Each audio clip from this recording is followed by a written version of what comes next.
주의 말씀 사모하고 주님의 은혜를 찬양하기 위해서 나온 주의 백성들 가운데 하늘의 영광과 하늘의 은혜와 긍휼과 위로와 치유가 충만하게 임하시기를 축원합니다. 여러분, 성찬의 유익이 무엇입니까? 성찬의 유익은 두 가지로 말하면, 첫째는 하나님의 위로를 받는 시간이고요, 둘째는 우리의 믿음이 강화되는 시간이에요. 여러분, 하나님은 우리에게 은혜를 받는 방편으로 세 가지를 주셨어요. 그것이 뭐죠? 말씀과 기도와 성례인 거예요. 이 성례가 세례와 성찬이에요. 그러므로 여러분, 말씀과 기도가 신앙생활의 필수 요소이듯이, 기본기이듯이, 오늘 우리가 성찬에 참여하는 것도 반드시 합당하게 준비하여서 적극적으로 참여해야 되는 것입니다.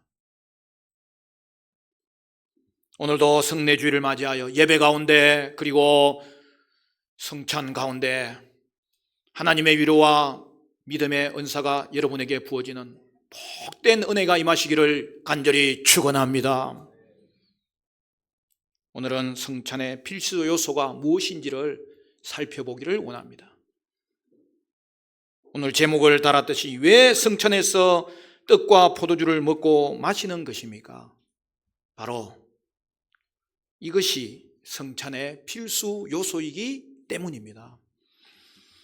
오늘 읽었던 말씀 우리 다시 한번 볼까요? 26절부터 28절까지 우리 같이 한번 읽습니다. 26절부터 28절까지 다 같이 시작. 그들이 먹을 때에 예수께서 떡을 가지사 축복하시고 떼어 제자들에게 주시며 이르시되 받아서 먹으라, 이것은 내 몸이니라 하시고 또 잔을 가지사 감사기도 하시고 그들에게 주시며 이르시되 너희가 다 이것을 마시라, 이것은 죄사함을 얻게 하려고 많은 사람을 위하여 흘리는 바 나의 피 곧 언약의 피니라.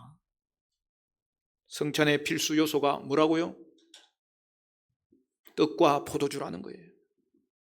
그 이유는 예수님께서 떡과 포도주를 성찬식의 음식과 음료로 선택하셨기 때문입니다. 여러분, 성찬에는 이 식사라는 개념이 들어가 있어요. 왜 그럴까요? 여러분, 구약에 할례가 있었죠. 그것은 세례의 예표예요. 그런데 구약에 유월절이 있잖아요. 여러분, 바로 유월절이 성찬의 예표였기 때문입니다.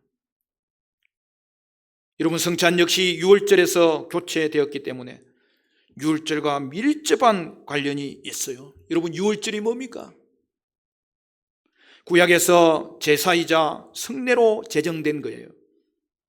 애굽의 10가지 재앙이 내리는 중에 마지막 재앙으로 죽음의 장자의 죽음의 재앙이 임할 때에 문설주와 임방의 양의 피를 바른 집은 죽음의 사자가 넘어간 거예요. 피가 속죄를 위한 것이었기 때문에 죽음의 사자가 넘어간 거예요. 그래서 유월절은 하나의 제사입니다.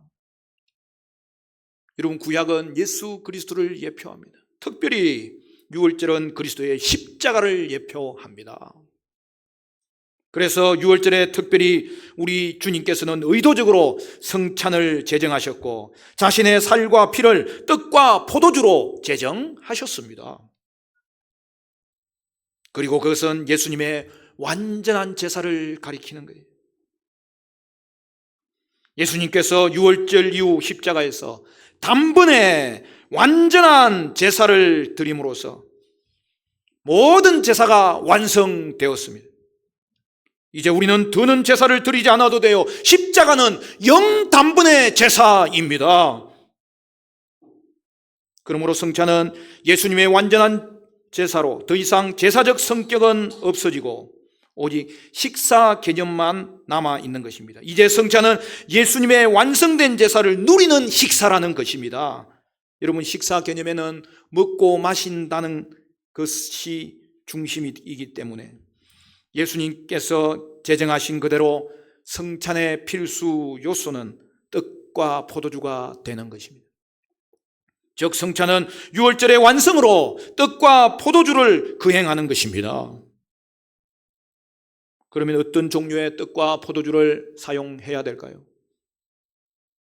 누가복음 22장 15절은 이렇게 말합니다. 이르시되 내가 고난을 받기 전에 너희와 함께 이 유월절 먹기를 원하고 원하였노라.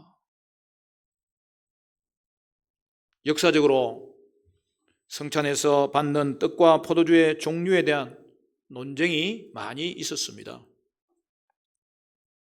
먼저 동방교회에서는 성찬은 평범한 식사의 요소들이었습니다. 그래서 언제 어디서나 쉽게 구할 수 있는 떡이나 포도주를 사용해도 된다고 했습니다. 그래서 떡은 밀이든 호밀이든 보리든 여러 가지 종류로도 만들어도 괜찮았으며 포도주 색깔도 중요하지 않았습니다. 그리스 정교회는 떡을 발효된 것으로 사용하였고 로마교회 천주교는 떡을 발효되지 않은 것으로 사용하였습니다. 또 아르메니아 기독교는 물이 섞이지 않은 것을 사용하였고 천주교는 트렌트 종교회의에서 물이 섞인 건 또 괜찮다고 하였습니다. 또한 금욕주의자들은 성찬에서 포도주를 사용하는 것을 꺼렸으므로 물을 사용했습니다. 심지어 떡과 포도주가 없을 때는 다른 음식과 음료를 사용해도 된다고 주장하였습니다. 그러나 중요한 것은 예수님께서 제정하신 것을 임의로 바꿔도 좋다는 의미가 아닙니다. 단지 그리스도께서 특정해서 떡과 포도주를 규정하셨기에 그 종류는 다양할 수 있지만 임의로 떡과 포도주를 대신해서 다른 음식을 사용하면 안 되는 것입니다.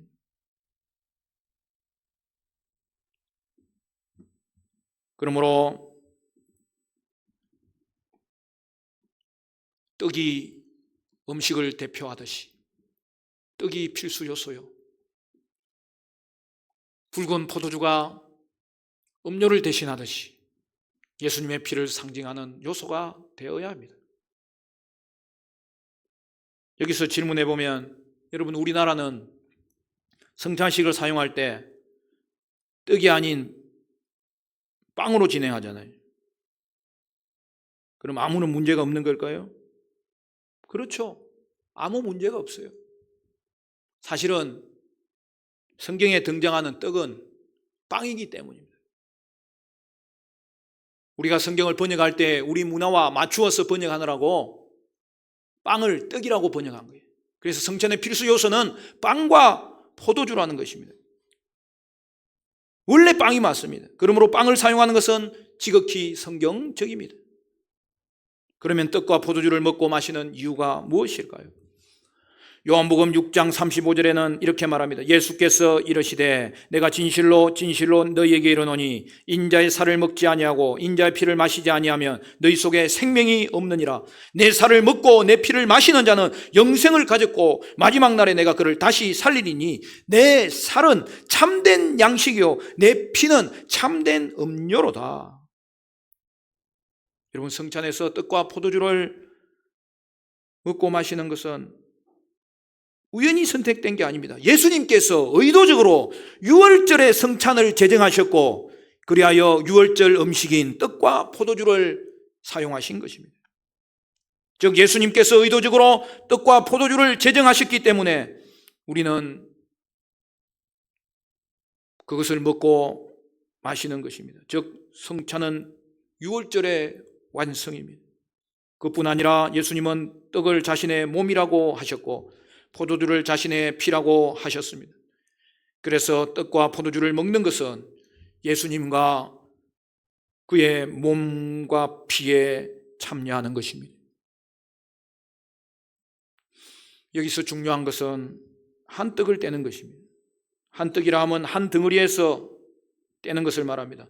한 떡을 먹는 이유는 한 그리스도를 먹는 것을 상징하기 때문입니다. 그래서 여러 개의 떡보다 한 떡에서 떼어 먹는 개념이 중요합니다. 또한 포도주도 미리 따라 놓는 것보다는 직접 눈에 보이도록 따르는 것이 좋습니다. 왜냐하면 포도주는 우리를 위해 흘리신 예수님의 언약의 피를 상징하기 때문입니다. 포도주가 잔에서 흐르는 모습을 보고 그리스도께서 흘리신 피를 눈으로 보는 효과가 유익이 있기 때문입니다. 하지만 저희 교회는 편의상 사전에 떡을 떼어놓고 포도주도 사전에 따라놓고 사용합니다. 결국 성찬의 핵심은 눈에 보이는 떡을 눈에 보이는 대로 가져가서 먹는 것이고, 눈에 보이는 포도주를 눈에 보이는 대로 가져가서 입으로 직접 먹는 것을 의미하는 것입니다. 이를 통해서 예수님의 몸과 피에 대하여 기억하고 기념하고 참여하는 것입니다. 떡과 포도주를 마심으로 먹음으로 우리는 영적 생명이신 예수님의 참된 양식과 참된 음료에 참여하게 되는 것입니다.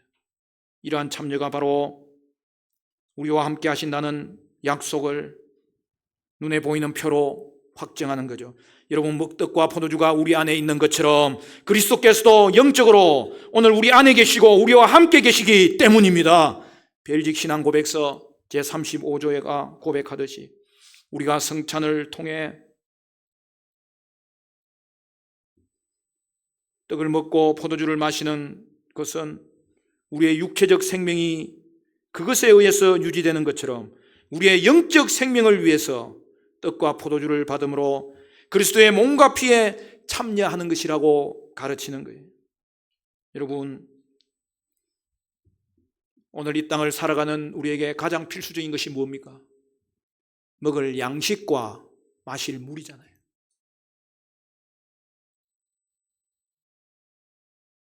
여러분, 음식과 물이 없으면 어떻게 될까요? 생명을 유지할 수 없는 거예요.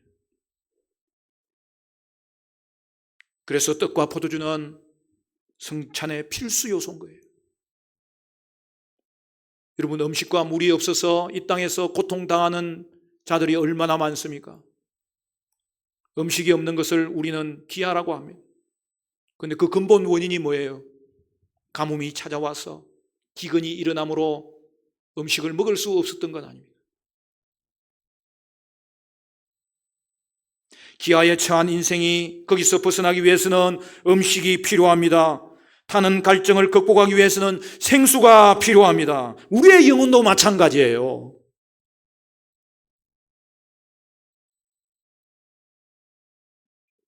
우리의 영혼이 참된 음식과 참된 음료를 먹고 마시지 않으면 우리는 굶주리게 될 것입니다. 결국에는 병들게 될 것입니다. 결국에는 죽게 될 것입니다. 그러므로 반드시 성찬에 참여해야 됩니다.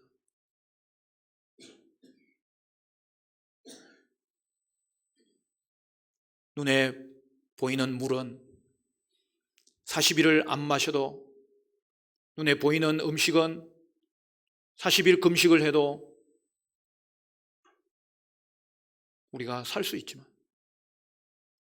눈에 보이지 않는 공기는 4분만 마시지 않아도 죽습니다. 그러므로 여러분, 이 땅에서 더 중요한 것은 눈에 보이지 않는 거예요. 저와 여러분은 이 영적인 세계를 알 수 있도록 영적인 눈을 뜨게 된 것이 얼마나 감사한지 모릅니다. 더 소중한 것은 우리의 육신의 근본이 되는 우리의 영혼이 살아야 되고, 이 영혼이 굶주리면 안 되는 거고, 이 영혼이 음식을 통하여서 생명을 유지할 수 있어야 되는 거예요. 우리는 영적 기아와 영적 가뭄에 처해 있는데, 따라서 우리에게는 우리의 영혼을 위한 참된 음식과 참된 음료가 필요합니다. 우리를 살리는 참된 음식과 참된 음료가 바로 예수님입니다. 예수님의 몸과 피입니다. 그러므로 우리는 참된 음식과 참된 음료인 예수님의 몸과 피를 먹고 마셔야만 됩니다. 우리의 영혼은 참된 음식과 참된 음료인 예수님의 몸과 피를 먹고 마심으로 살아날 수 있습니다. 생명을 유지할 수 있기 때문입니다. 바로 그 영혼의 음식과 음료를 먹고 마시는 것이 성찬식입니다. 그리스도의 몸과 피를 영적으로 먹고 마시지 않으면 우리는 기아와 기근에서 벗어날 수 없습니다. 결국 죽게 됩니다. 예수님만이 영적 생명이고 영적 음식이고 영적 음료이십니다. 성찬식은 바로 그 그리스도를 주는 시간입니다. 그 그리스도를 받는 시간입니다. 그러므로 여러분, 성찬에는 반드시 참석해야 됩니다. 세례도 마찬가지입니다. 세례는 예수님을 구주로 믿음으로 생명 대신 예수님과 접붙임되는 거예요. 이제는 우리가 더 이상 그 뿌리에서 다가오는 하나님의 생수로 말미암아 이제는 그 생명을 끄트리지 아니하고 끝까지 지탱할 수 있는 것이 예수님과 연합되는 것인데, 바로 그것이 세례의 의미인 것입니다. 그래서 세례도 반드시 받아야 되는 거예요. 여러분, 준비하고 세례를 받으시기 바랍니다. 그리고 성찬에 참여하시기 바랍니다.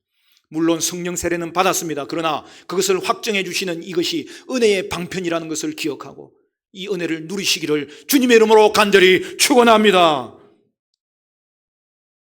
말씀이 영혼의 양식이잖아요. 기도가 영혼의 호흡이잖아요.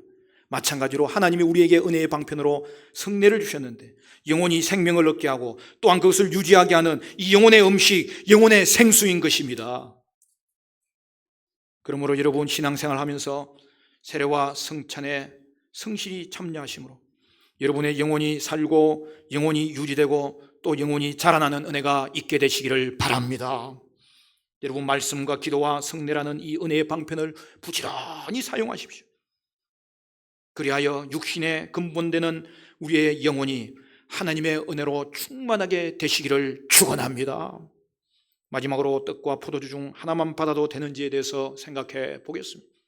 고린도전서 11장 26절은 이렇게 말합니다. 너희가 이 떡을 먹으며 이 잔을 마실 때마다 주의 죽으심을 그가 오실 때까지 전하는 것이니라. 로마 카톨릭에서는 성찬 때에 떡은 회중에게 주지만 포도주는 주지 않아요. 그 이유는 포도주는 땅에 흘릴 수 있기 때문에. 그것은 그들이 주장하는 것과 연관되어 있어요. 그들은 포도주를 실제 그리스도의 피라고 생각하기 때문에 누군가 실수를 포도주를 땅에 흘릴 수 있기 때문이며 그 결과 그리스도의 피가 더러워지기 때문입니다. 그래서 포도주를 주지 않는 거예요. 여러분, 성찬식에서 떡과 포도주가 실제로 예수님의 몸과 피로 변하는 것이 아닙니다. 물론 성찬식에 예수님의 신성이 우리 가운데 임재합니다. 그러니까 우리가 성찬식에 먹는 것은 떡과 포도주지만 성령께서 역사하시고 말씀 인도자가 기도할 때에 여러분, 예수님께서 우리 가운데 영적으로 임재하심으로 말미암아 우리는 영적인 음료와 영적인 음식을 먹는 거예요. 그러므로 여러분, 떡과 포도주는 반드시 둘 다 받아야 합니다. 그 이유는 첫째로 예수님께서 떡과 포도주를 제정하셨기 때문이고, 둘째로 그것이 자신의 살과 피라고 말씀하셨기 때문입니다. 여기서 떡과 포도주의 양은 중요하지 않아요. 떡과 포도주를 많이 먹는다고 많은 영양이 공급되는 것이 아니고 적게 먹어도 적은 영양이 공급되는 것이 아니에요. 다만 떡과 포도주 모두를 받을 때에 이것이 우리에게는 참된 음식이 되고 우리에게는 참된 생수가 되게 하시는 거예요. 그러므로 여러분, 둘 중 하나만 받으면 우리는 예수님으로부터 절반의 영양만 공급받게 되어서 우리의 영혼이 결핍되고 결국에는 병들게 될 것입니다. 하지만 오늘 저와 여러분이 가지고 있는 이 말씀 중심의 교회를 통하여 이 성찬을 받을 때에 물과 우리에게 참된 음료가 되시는 포도주를, 그리고 우리에게 조금도 배고픔이 없도록 마음껏 부어주시는 이 떡을 통하여 예수님의 영적인 몸과 피를 먹게 된 것이 얼마나 감사한 일인지 모르겠습니다. 말씀을 맺겠습니다. 사랑하는 성도 여러분, 오늘도 떡과 포도주를 통하여서 예수님의 몸과 피에 참여함으로 저와 여러분은 이 땅이 줄 수 없는 참된 음식과 참된 음료를 먹고 마셔서 여러분의 영혼은 건강을 유지할 뿐 아니라 자라게 되시고, 그리하여 하나님의 위로가 임하고 영혼이 솟음게 되고 회개를 통한 제사함의 확신을 얻고 믿음이 강화되는 성찬의 은혜가 충만하게 임하시기를 주님의 이름으로 간절히 축원합니다. 기도하시겠습니다. 주님, 감사합니다. 이 땅이 굶주려 죽고 병들고 쓰러질 수밖에 없는 가운데 우리 예수님 찾아오셔서 우리의 영혼을 살리시고 이를 확정하기 위해서 세례를 주시고 또한 우리의 영혼이 주님 오시는 날까지 주님의 십자가를 누릴 수 있도록 우리에게 참된 음료인 떡을 통한 주님의 살을 주시고 우리에게 참된 하나님 아버지 음료인 주님의 하나님 아버지 피를 우리에게 공급하여 주심으로 말미암아서 오늘 우리가 살 뿐만 아니라 우리가 자라게 됨을 감사합니다. 하늘 위로가 이곳에 임하게 하여 주옵시고 영혼이 솟음게 되게 하여 주옵시고 우리 속에 음식이 들어가듯이 주님 내 안에 살아계심을 다시 한 번 더 고백하며 회개함을 통하여 죄사함을 확신하게 하시고 믿음이 강화되는 복된 성찬의 은혜가 충만하게 이곳에 임하여 주시옵소서. 예수님 이름으로 기도하옵나이다. 아멘.